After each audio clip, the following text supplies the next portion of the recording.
In today's video, I'm going to teach you how to reset a Google Workspace password. Whether you're a Google Workspace admin or just helping out a colleague, being able to reset a password is a crucial skill.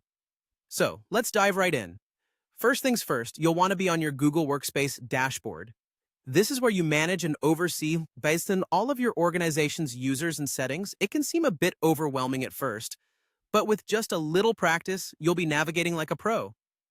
Now, once you're on the dashboard, the first thing you'll need to do is locate the directory option. It's typically found in the left-hand menu. Clicking on directory opens up a whole suite of options, but the one we're interested in is users. Go ahead and select that. This step is essential because the users section is where you manage user accounts and, among other things, reset their passwords. With the users tab open, you'll see a list of all the users in your Google Workspace environment. Scroll through this list to find the specific user whose password you need to reset. Once you've found them, hover your cursor over their name. You'll notice that a few options appear, one of which is Reset Password. Click on this option. Now, here comes a choice. You have the opportunity to either let Google Workspace automatically generate a new password, or you can manually enter a new one. If you choose to let the system generate a password, it will create a strong, random password ensuring security. This is a great choice if you want to quickly ensure the password is unique and complex.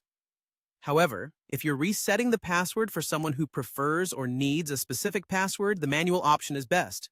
Just be sure to share the new password securely. Once you've decided on your method and entered or selected the new password, it's time to finalize the process. You'll notice a Reset button, often appearing at the bottom or corner of this section. Clicking Reset will officially change the user's password. And there you have it. The password is reset. Be sure to notify the user of their new password if you manually set one, or advise them to check their email if an automated password was generated for them. Resetting a password is a straightforward process, but knowing each step ensures you can handle it efficiently and securely. Feel free to pause and rewind to this guide if you need to go over any steps again. Thanks for joining me today, and I hope this makes your Google Workspace management just a little easier.